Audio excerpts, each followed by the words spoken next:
Hey, what's going on, guys? So I'm going to make this quick video. I've had this truck for about 2 months now, and I think it's about time it deserves a video. So I got this. It had 70 miles on it when I bought it. It's got about 3,000 now, so I've had it for a couple months, and I wanted to drive it around for a little bit before I gave it a review. This is the 3500 6.7 liter with the Cummins Diesel engine, and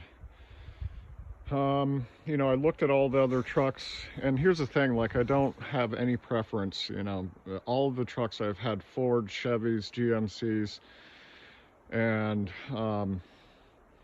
you know, this is the first large size truck that I've had, you know, that wasn't a 2500, and they're around the same price. So the 3500 and the 2500s were almost the same exact price, so that was a no-brainer. And you know, this one comes with the cabin lights. It doesn't have the fog lights and everything, and the headlights are a little dim. I just wanted to say that really quickly. The low beams are like super dim on these compared to the other vehicles that we have that have LED headlights and stuff. So I really like the way that it looks, like this design. I didn't like how the earlier models looked. I just didn't like the shape or how they looked. And you know, that's kind of a trivial thing, but looks do kind of matter. And so anyway, really quickly, it's got the Transforce AT Firestones that came with it. These are like all-season tires, even though they say they're mud and snow.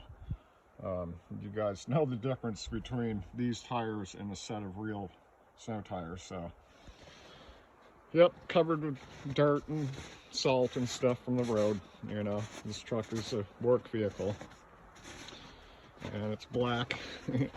And other than that, there's one dent that I got in it right here. This was like the third day that I had it, and it was a piece of bark that came off of a chunk of wood and bounced off of it. And you know, an hour later, I was walking by the truck, and I'm like, no way. If you guys had seen like how small that piece of bark was and how light it was, you know, it was kind of ridiculous. But anyway, can't be absolutely perfect, you know. The mirrors are awesome on this truck, and they're a lot better than the ones that were on the F-250 that I had. So yeah, those are really nice. They don't stick out too far. And like I said, you know, because this is the Tradesman, it has the basic stuff. But this is cool at night. It's got this little light under the mirror so that you can see the ground and everything.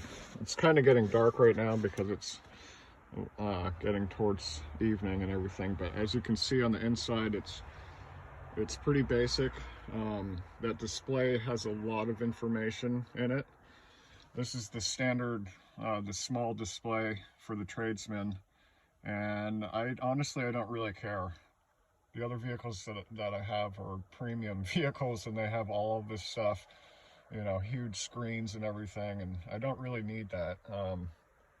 It's kind of distracting because the radio is actually kind of far away from where the steering wheel is, but there are a lot of features that you can add to these vehicles, to the 3500s, because they're also, you know, you can put a dump body on it, and it's got a PTO shaft on it also. And this one has just one alternator right now. I don't need another one, but there is a space for it.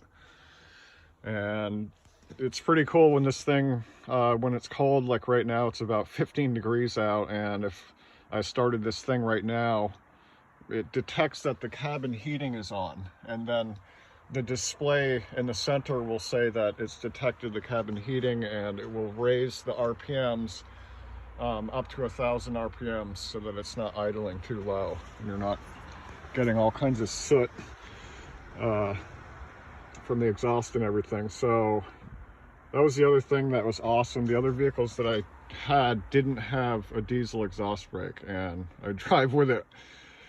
You know, it's on all the time, automatic. So what that means is that when it's on full exhaust brake, as soon as you let off the accelerator and you're going down a really steep hill, it's going to keep downshifting and downshifting and downshifting until it comes to a complete stop. And I found that, you know, most people don't drive like that. So I leave it on auto, and it recirculates the exhaust and puts it back into the turbo, and, you know, cleans it out and everything. So yeah, no heated seats, you know, they heat up pretty quickly though.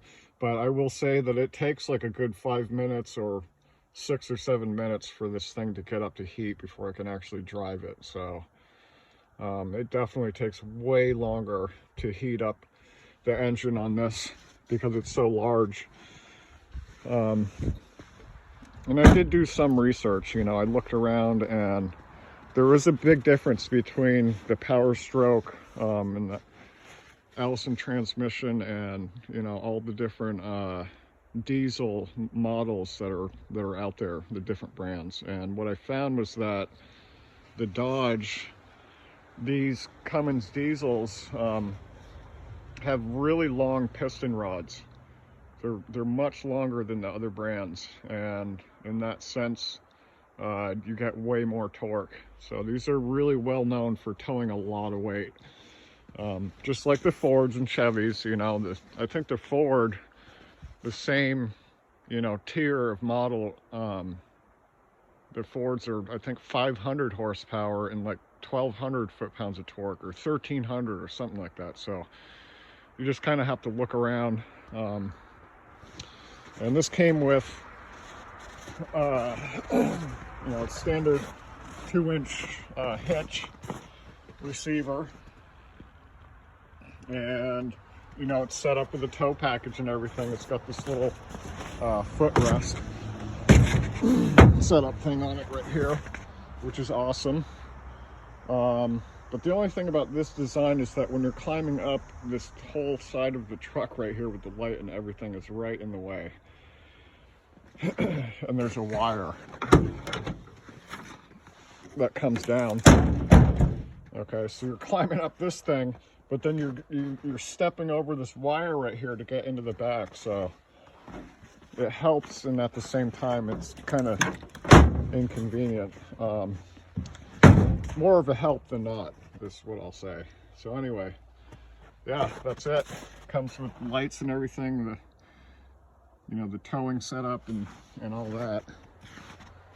So I'll just say this truck is like heavy duty. It's exactly what I was looking for. And I had a trailer load of wood. There was about a ton of wood in it, and the trailer itself weighs about 700 pounds. So I was towing that, and plus a full cord of wood in the back of this. And there were hills that I had to go up that were very steep, and long downhills and stuff like that. And this truck was awesome. It's like I didn't even notice I was towing anything that has so much power.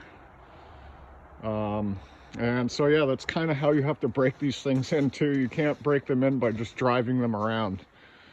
You got to put a load on and work it, you know, to the point where you're actually getting the temperature up to a proper operating temperature and everything. Like, these things are made to carry a lot of weight and tow a lot of weight. So it comes with the 2 recovery hooks on the front, and that's about it.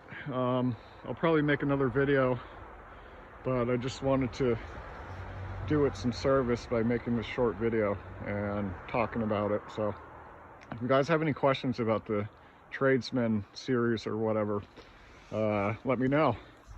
And I want to hear from people that are getting the new 2025 series with the 8-speed diesel.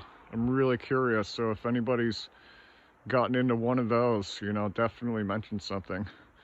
And that's it, guys.